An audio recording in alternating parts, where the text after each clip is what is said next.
Hello hi జై గురుదేవ్. ఈరోజు మనము పుచ్చకాయల కర్రీ ఎలా చేయబోతున్నామో చూపిస్తాను. అది కూడా ఉల్లిపాయలు లేకుండా వితౌట్ ఆనియన్ ఎలా చేస్తామేటో సాటర్డే స్పెషల్ ఈరోజు అండి. ఎలా చేస్తామేటో చూపిస్తాను రండి. ముందుగానైతే పుచ్చకాయని క్లీన్గా కట్ చేసుకోవాలి. దాంట్లో గింజలు ఉంటాయి కదా, అవి తీసేయాలి. చిన్న చిన్న ముక్కలు కట్ చేసుకోవాలి. ఇటు మా తాలింపుకి ఆయిల్ వేసాను. ఆయిల్ వేడెక్కినాక జీలకర్ర ఆవాలు వేసాను, మినపప్పు పల్లీలు వేసానండి, ఎండుమిర్చి వేసాను. అది బాగా ఫ్రై అయిన తర్వాత ఫ్రై అవుతుందండి. ఫ్రై అయినాక నేను పుచ్చకాయలు కట్ చేసి ఉంచినాను కదా చిన్న చిన్న ముక్కలు, అవి వేసాను నేను. ఇటు పక్కన శనగపప్పు నానేసినానండి కొంచెము, అది నేను చూపిస్తున్నాను. ఆలు కూడా వేసాను కొంచెము. కొంచెం మూత పెట్టాలి. ఇటు పక్కన శనగపప్పు నానేసినాను కదా, అది కూడా వేస్తానండి నేను.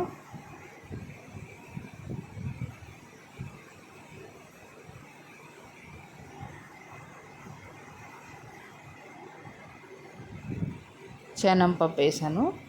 వేసినాక మళ్ళీ కలిపేసి కొంచెం మూత పెడతాను. కొంచెం సాల్ట్ వేస్తానండి.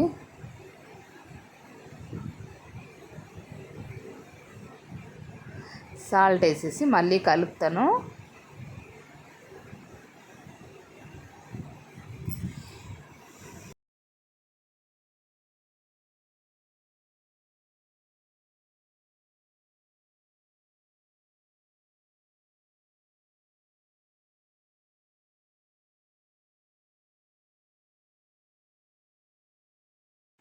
పుచ్చకాయలు అయితే నీరు ఎక్కువ వస్తుందండి, వాటర్ ఎక్కువ ఉంటుంది కాబట్టి ఇది ఎండాకాలం గురించి చాలా మంచిది.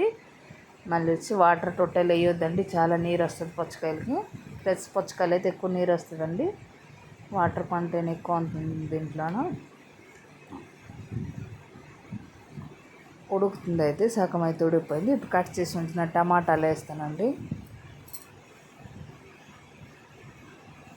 కట్ చేసి ఉంచిన టమాటాలు వేసాను.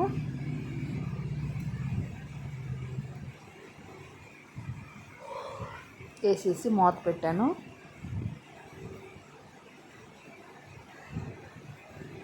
టమాటా కర్రీ అయితే బాగానే ఉడుకుతుంది. టమాటా వేసాం కదా, బాగానే ఉడుకుతుంది. కలర్ కొంచెం చేంజ్ వచ్చింది.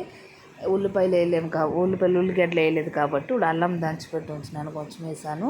గ్రీన్ చిల్లీ వేసాను, ఫ్లేవర్ బాగుంటుంది అనేసి, తినడానికి టేస్ట్ కూడా ఉంటుంది అనేసి. ఇప్పుడైతే ఉడుకుతుందండి.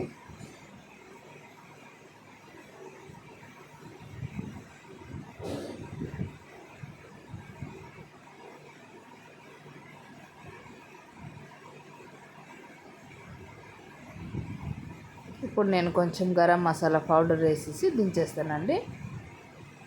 బాయ్ అండి, గుడ్ నైట్.